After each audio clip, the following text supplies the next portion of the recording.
Bienvenue à tous et bon sabbat. Je suis heureux de vous retrouver sur la chaîne Adventiste FFS pour partager ensemble ce temps de culte. Si vous nous rejoignez pour la première fois, n'hésitez pas à nous laisser un commentaire dans le chat.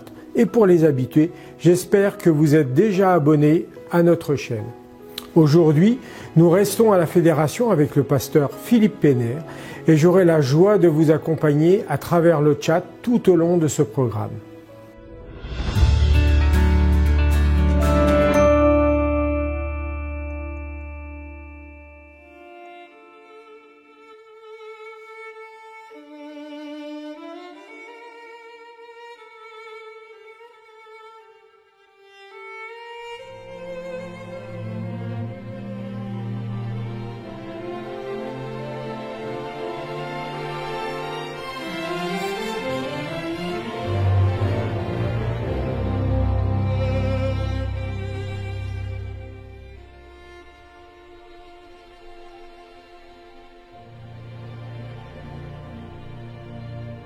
Le monde court toujours après le succès. Peut-être est-ce la clé du bonheur, qui sait. On est prêt à se battre pour l'or et l'argent. Tout ça peut disparaître en un instant. Mais Jésus est notre unique espérance. En lui la vie prend un tout autre sens. C'est lui qui nous promet un monde nouveau, sans douleur et sans peur. Ce sera beau. Sur la terre, notre vie est passagère, et même nos succès sont fragiles et éphémères. Mais l'avenir est certain, car Dieu me tient par la main. Même si le monde s'écroulait, je serai en paix.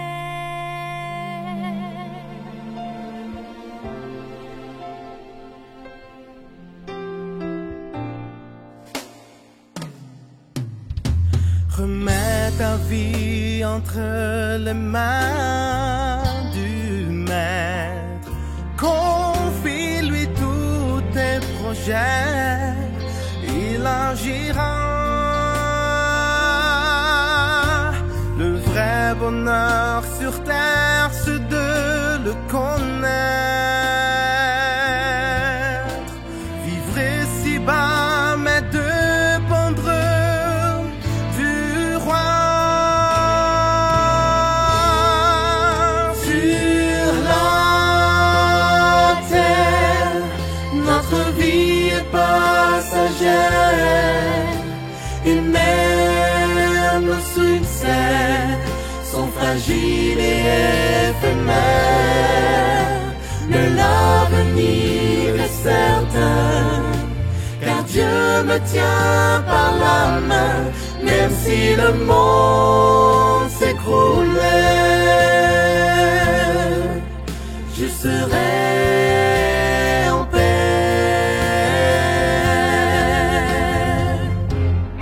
Dans la lutte contre le mal, Jésus est le grand vainqueur.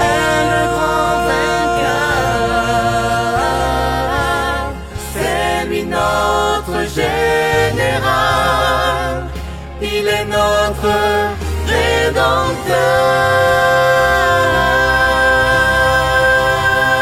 Sur la terre, notre vie est passagère, et même nos succès sont fragiles et éphémères. Mais l'avenir est certain, Dieu me tient par la main. Même si le monde s'écroulait, même si le monde s'écroulait, même si le monde s'écroulait,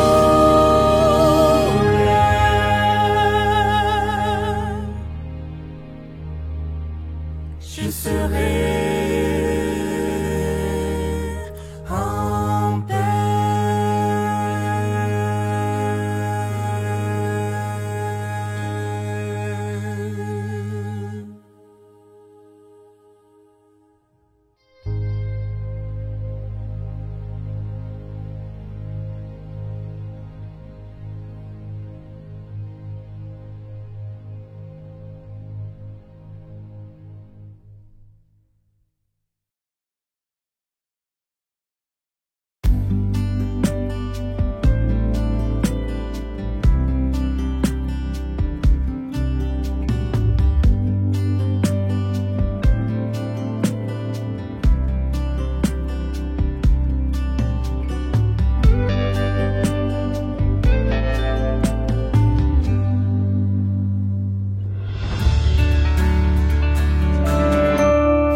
Bonjour à tous, je suis heureux de partager ce culte de l'Église ensemble avec vous aujourd'hui.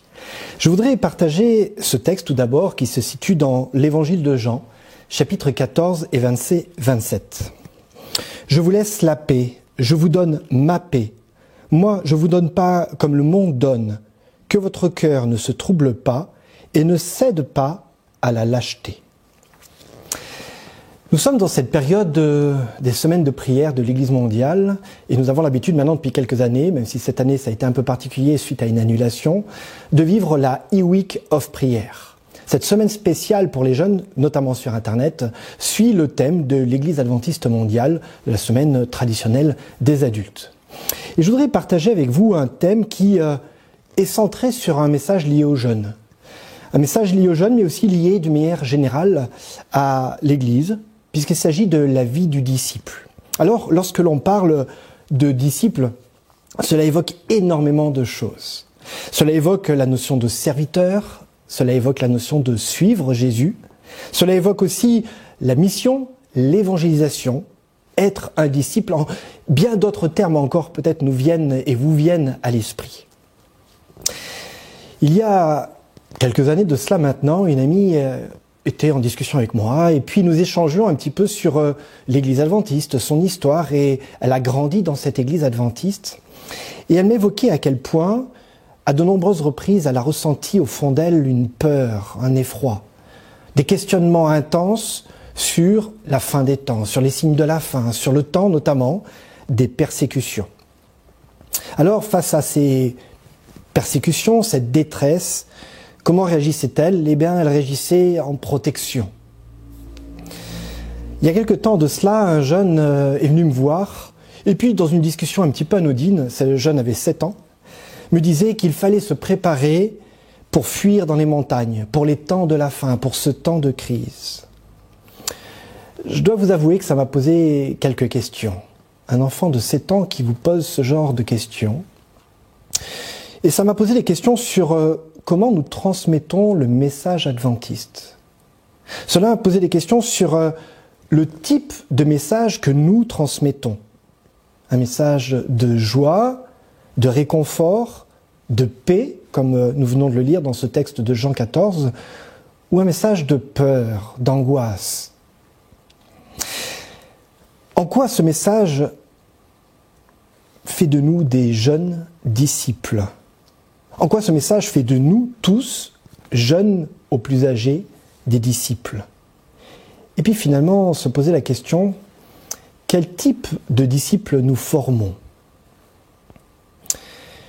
Je fais référence ici à George Knight, vous le connaissez très certainement, c'est un historien très célèbre de notre église adventiste qui est à présent à la retraite, mais qui a enseigné pendant de très nombreuses années à notre université d'Andrews, aux États-Unis. Et il a sorti un de ses derniers ouvrages, qui a été traduit notamment en français, cet ouvrage qui se nomme « La castration de l'adventisme ». J'aime énormément ce titre de la castration de l'adventisme. Parce que dans ce titre, en fait, il développe deux idées opposées, avec toute une nuance entre ces deux notions, celle que je partage avec vous maintenant. D'un côté de cette notion, il y a un adventisme qui ne parle plus du tout de prophétie. Oh, tout ça, ça appartient à un temps ancien, c'est fini maintenant, c'est démodé, passons à autre chose. Et puis de l'autre côté, un autre adventisme qui est celui de ne parler que de cela. Alors bien sûr, il exagère le trait, mais qui n'est que de parler de bêtes, de prophéties, de cataclysmes, de catastrophes, de persécutions. Deux types d'adventisme. Un adventiste qui rejette cette histoire du passé, de prophéties, et un adventiste qui ne voit que au travers des prophéties. Bien évidemment, il confronte ces deux idées. Et il dit, dans cet ouvrage, que quelle que soit la position que l'on prenne, nous sommes en train de castrer l'adventisme. C'est-à-dire que nous sommes en train de tuer l'identité même de notre Église, notre histoire, qui est faite à la fois de lecture prophétique, mais à la fois d'engagement. Ne pas parler de prophétie biblique, c'est oublier qui nous sommes. Il y a quelque temps de cela, on est venu me poser des questions et notamment me dire « Est-ce que tu pourrais me donner des études bibliques ?» Et on m'a dit « Mais est-ce que tu développes le thème du sanctuaire? Est-ce que tu parles de Ellen White ?» D'ailleurs, on me dit « Mais tu connais Ellen White ?» Alors, je dois vous dire que j'étais quand même assez surpris qu'on puisse me poser cette question-là. Parler de prophétie biblique, c'est toujours un sujet délicat. Et un sujet délicat qu'on va quand même aborder ensemble aujourd'hui. Alors, comment, dans cette vision binaire peut-être des choses, de castration de l'adventisme, d'un côté parler beaucoup de prophéties et de l'autre côté ne plus en parler du tout, comment trouver un équilibre? Alors j'aimerais partager avec vous peut-être une piste qui nous est évoquée par Ellen White.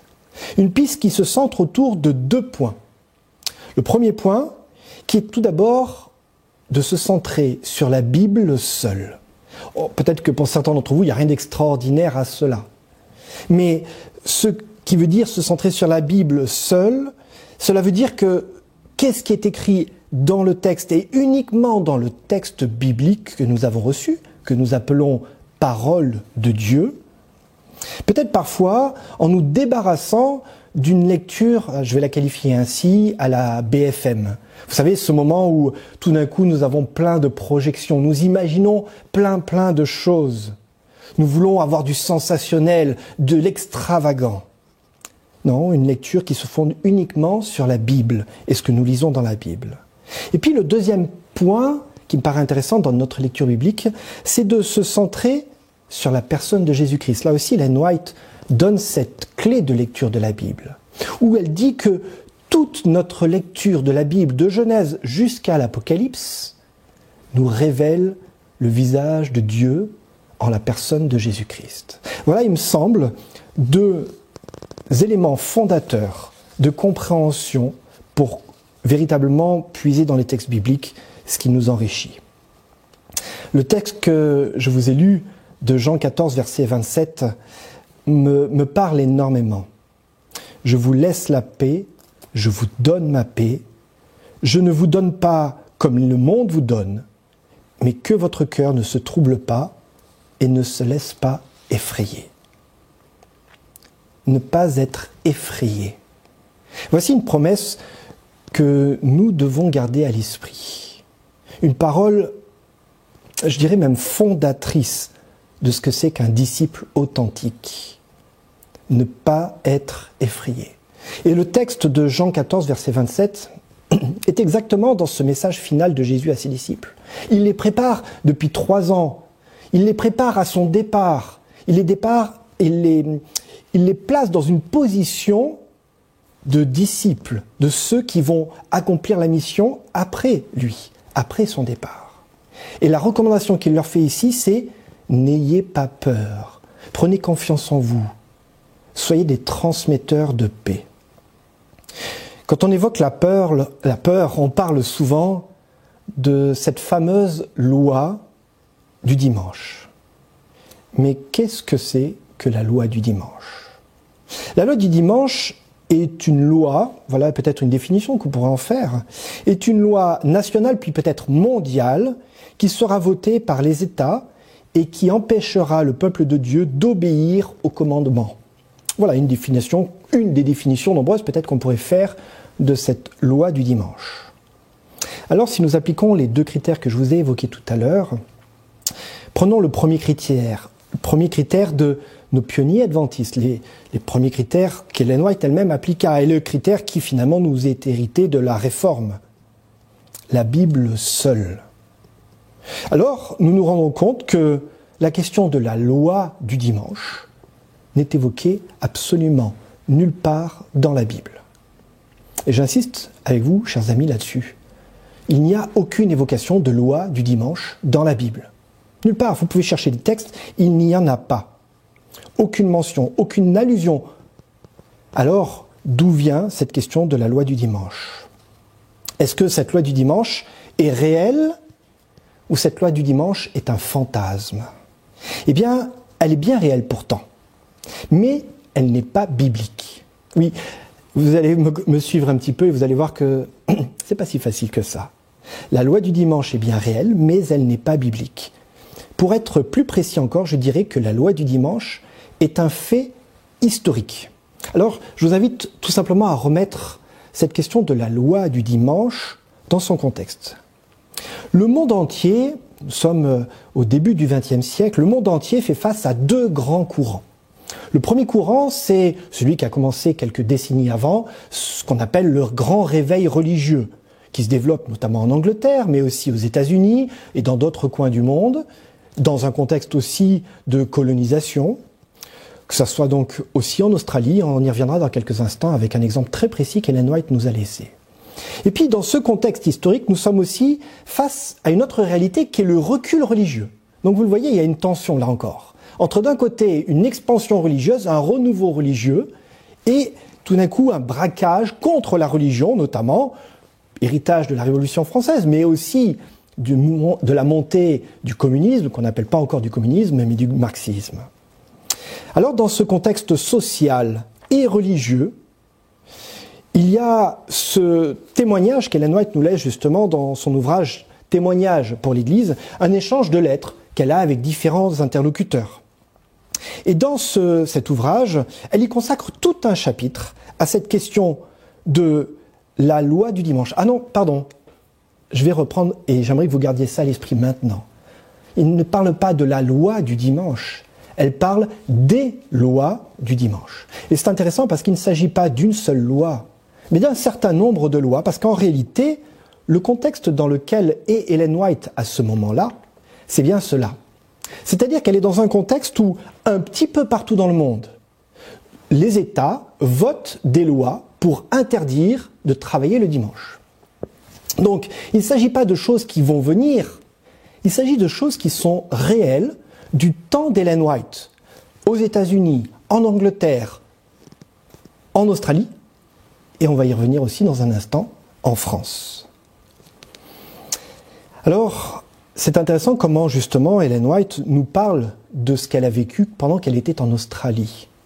Et lorsqu'elle était en Australie, voici ce qu'elle nous partage sur son expérience d'Avondale, notre institution, école, en Australie. Je lis. En Australie, à notre école d'Avondale, près de Cornbone, il fallut prendre une décision touchant la question du travail le dimanche. Notre institution étant située au fond des bois, loin de toute habitation ou d'une station de chemin de fer, personne ne pouvait être dérangé par ce que nous aurions pu faire. Néanmoins, nous étions surveillés. On avait chargé la police d'inspecter les alentours, mais elle ne sembla pas s'inquiéter de ceux qui travaillaient. Elle avait une telle confiance en nous et un tel respect à cause de ce que nous avions fait dans la région, qu'elle pensait pouvoir être tranquille. Intéressant que Ellen White parle véritablement d'un fait historique. Et j'insiste encore une fois sur un fait historique en Australie, où nous avons au début du XXe siècle une loi qui a été votée, qui interdit tout travail le dimanche. Et du coup, dans ce contexte-là, ce groupe qu'on appelle adventiste, qui est encore naissant dans ce pays, pratique le travail le dimanche, mais se repose le samedi. Et ils sont surveillés par la police. Est-ce qu'il faut parler de persécution? Est-ce qu'il faut parler d'angoisse?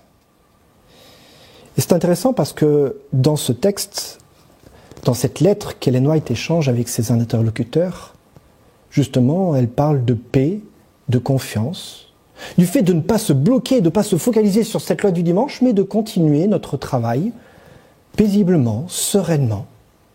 Et lorsque ce travail est fait, cela ne pose aucun problème. Personne ne vient les embêter. Si nous résumons, nous ne devrions pas nous inquiéter de cette loi, de ces lois du dimanche. Non, absolument pas. Il ne devrait pas être sujet de tension. Et parfois, malheureusement, dans notre Église, ce n'est pas tout à fait comme ça qu'elle est présentée, ou qu'elles sont présentées. Surtout sur Internet. Aujourd'hui, nous trouvons énormément de choses, d'articles et de vidéos qui parlent de différentes lois du dimanche, qui nous amèneront dans un temps troublé. Nous venons de voir que cette loi est en fait non pas quelque chose à venir, mais qui est déjà une réalité du temps d'Ellen White. Mais alors, qu'en est-il aujourd'hui? Je vous ai évoqué qu'on allait parler de la France. Alors c'est intéressant parce que si nous reprenons justement ce qui est écrit dans les textes de loi français, nous pouvons reprendre une loi qui n'est pas toute jeune, qui date du 13 juillet 1906, donc on est dans le même contexte de ces lois qui se votent un peu partout dans le monde, et qui établissent le repos hebdomadaire en faveur des employés et ouvriers. Voilà comment ce texte de loi est intitulé. Et voici à l'article 1 ce que nous y trouvons. Il est interdit d'occuper plus de 6 jours par semaine un même employé ou ouvrier dans un établissement industriel ou commercial ou dans ses dépendances, de quelque nature qu'il soit, public ou privé, laïque ou religieux, même s'il y a un caractère d'enseignement professionnel ou de bienfaisance. Le repos hebdomadaire devra avoir une durée minima de 24 heures consécutives. Et à l'article 2, nous trouvons « Le repos hebdomadaire doit être donné le dimanche ». Je vous rappelle notre contexte, nous ne trouvons rien dans la Bible sur la question de la loi ou des lois du dimanche. En revanche, dans le texte de loi français, et cette loi s'applique encore aujourd'hui, nous trouvons l'interdiction de travailler le dimanche. Alors que faire avec cela? Est-ce que c'est une réalité ou un fantasme? Eh bien, la loi du dimanche, les lois du dimanche sont une réalité fantasmée. Pourquoi je vous le présente de cette manière-là? Nombre de personnes imaginent quelque chose de terrible, de terrifiant qui va arriver. Et pour certains endroits dans le monde, c'est très compliqué de vivre le sabbat. Mais souvent, il nous est présenté quelque chose de futur, de terrible. Mais j'aimerais nous rendre attentifs sur le fait qu'il s'agit déjà d'un présent. Le témoignage d'Ellen White dans cet ouvrage, des témoignages pour l'Église, ces lettres qu'elle échange avec différents responsables de l'Église et différents membres, ne parle pas de quelque chose à venir, mais quelque chose de déjà présent. Si vous êtes chef d'entreprise en France aujourd'hui, vous ne pouvez pas faire travailler un employé le dimanche, puisque cette loi du 13 juillet 1906 s'applique toujours. Ou plutôt non, si je pousse un peu le vice un peu plus loin, alors ne voyez aucune volonté politique dans mes propos, mais simplement nous rappeler ce projet de loi qui a été voté à l'époque par le ministre de l'économie, qui s'appelle Emmanuel Macron, et qui, au contraire, a fait voter cette loi d'ouvrir les magasins le dimanche, d'adapter des zones commerciales, notamment les zones touristiques, pour que les gens puissent non seulement travailler, mais aussi, quand ils sont en vacances, puissent se nourrir. Et donc, finalement, d'ouvrir la possibilité au commerce d'ouvrir le dimanche, en tout cas jusqu'à 13h. Est-ce qu'on est dans une forme de loi du dimanche, dans une diminution de cette loi du dimanche? À vous de faire le tri dans tout cela. Pour ma part, ce qu'il m'intéresse de voir ici, c'est de revenir à ce message essentiel qu'Ellen White nous a partagé par rapport à cette expérience d'Avondale. Et voilà comment elle le résume. Proclamons la vérité d'une manière claire, nette, positive. Présentons-la dans l'esprit du Christ. J'ai l'impression, si vous voulez, de voir ici Ellen White qui voit la tempête autour d'elle, qui voit les éléments se déchaîner, des gens s'affoler. Et elle de leur dire, mais calmez-vous les amis, pourquoi vous vous énervez? Notre message est clair, il est net, il est précis. Notre message, il est positif avant toute chose. Alors pourquoi vous angoissez? Pourquoi vous effrayez? Pourquoi vous voulez réenchérir sur quelque chose qui nous est imposé? Soyez dans la paix, exactement comme Jésus le dit à ses disciples, soyez dans la paix. Proclamez de manière positive dans un esprit qui est celui du Christ. Je viens à présent sur le deuxième critère proposé par Ellen White. Une prédication centrée sur le Christ. Très souvent, nous pensons qu'annoncer la vérité, c'est dire du sensationnel, de l'extraordinaire. Je faisais référence à peut-être ces chaînes d'information continues qui nous trouvent l'information, la pépite, la chose extraordinaire qu'on ne savait pas. Et parfois, nous avons dans nos communautés certains prédicateurs qui excitent nos communautés. Certains prédicateurs qui, sur Internet, font le buzz, qui se vantent d'avoir découvert une chose que personne n'avait entendue avant. Certains prédicateurs qui se disent animés d'un esprit, qui ont vu des choses, pour peut-être ceux qui sont égarés. Vous savez, quand je me suis fait baptiser, j'ai été interpellé parce que j'avais 18 ans, et puis j'ai été invité par un frère à aller chez lui. Il m'a fait rentrer, m'asseoir sur le canapé. Alors je le connaissais, mais comme ça, simplement on se croisait de temps en temps à l'église.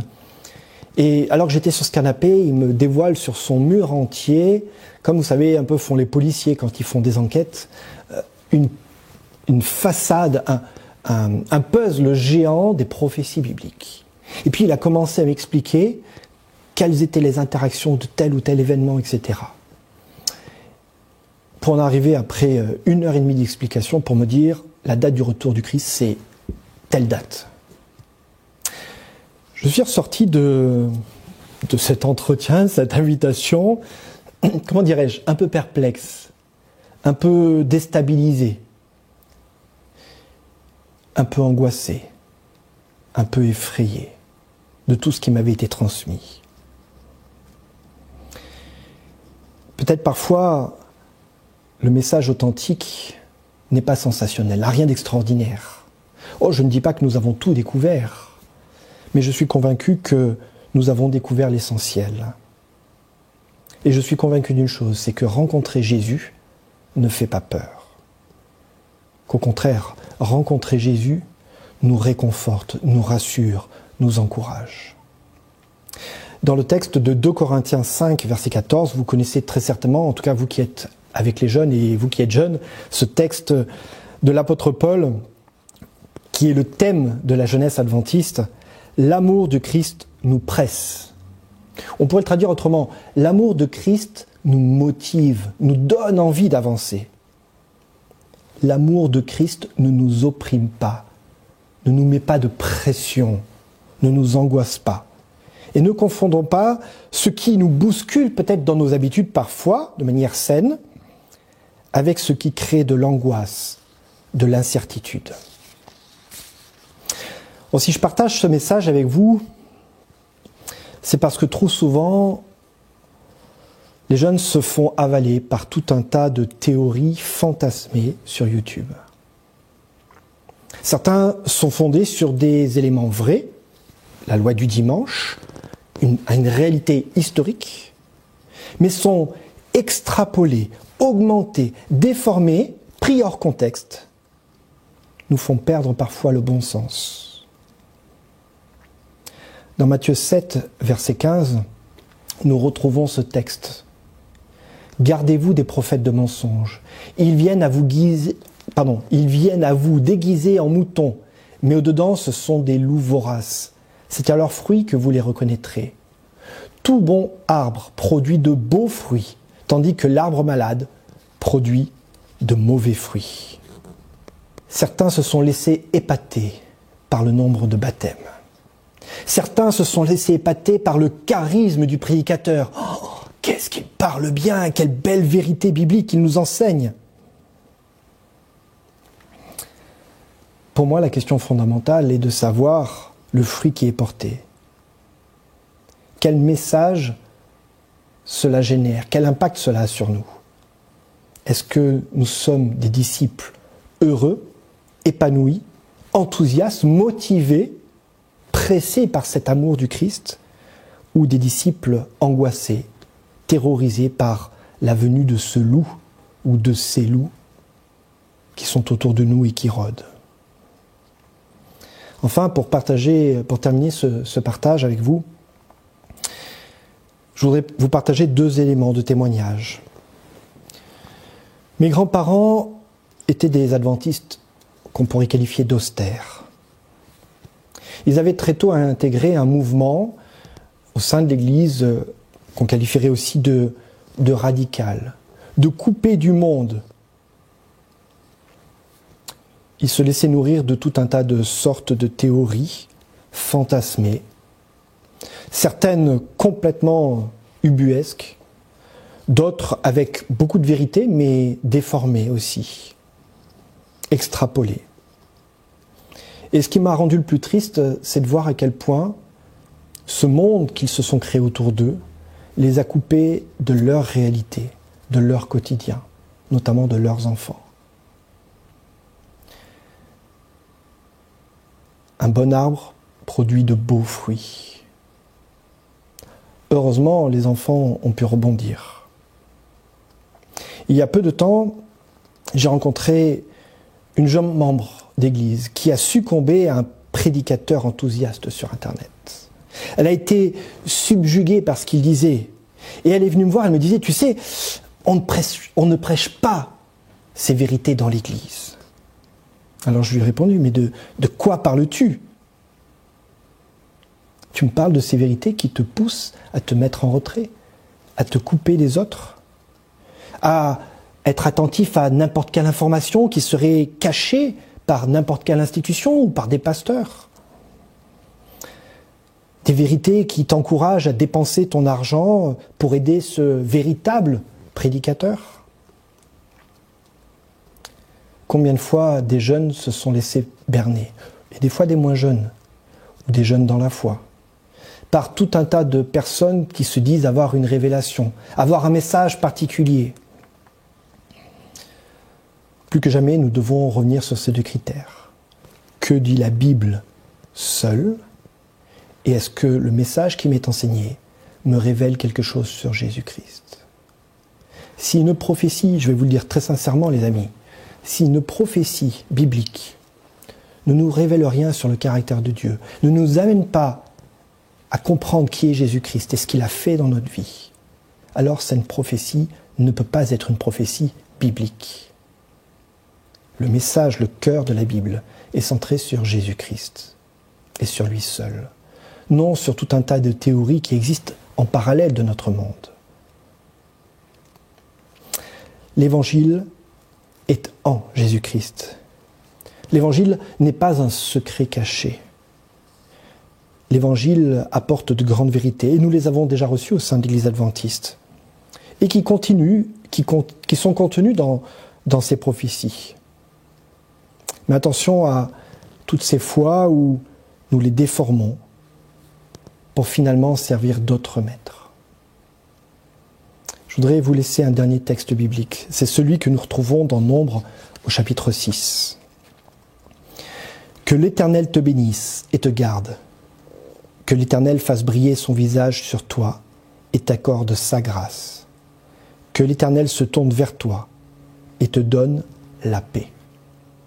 Amen.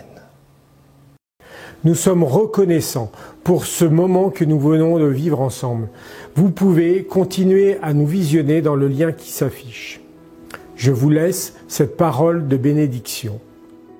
Or, à celui qui peut faire, par la puissance qui agit en nous, infiniment au-delà de tout ce que nous demandons ou pensons. À lui soit la gloire dans l'Église et en Jésus-Christ, dans toutes les générations, au siècle des siècles. Amen.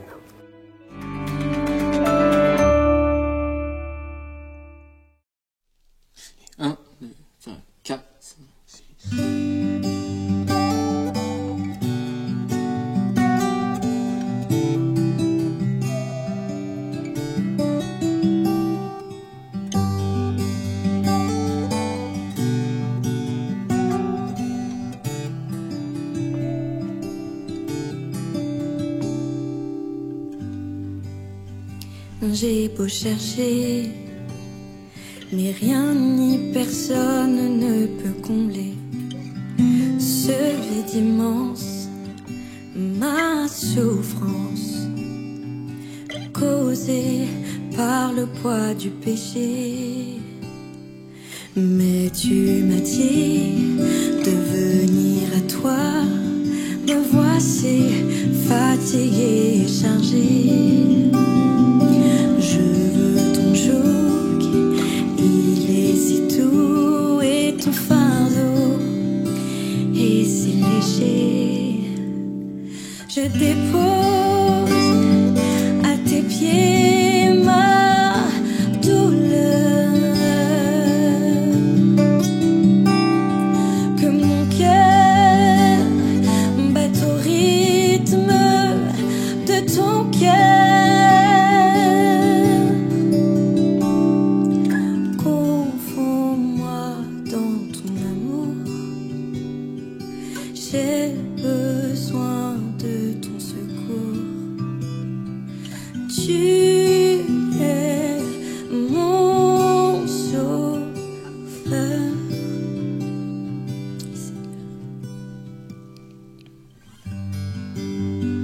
Je t'ai trouvé ce jour où j'ai tenté d'abandonner dans le noir sans espoir.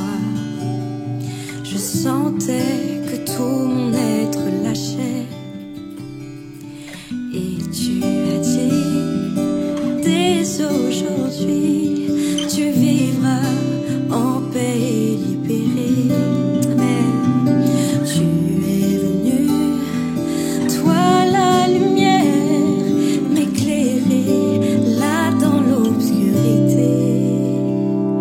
Je veux vivre à tes pieds, mon sauveur,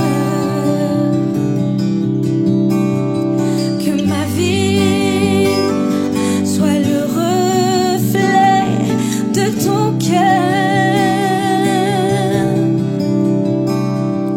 Plus rien ne nous entoure si ce n'est ton amour.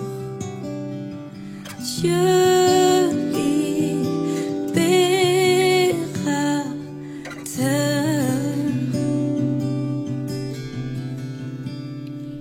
plus rien ne nous entoure si ce n'est ton amour.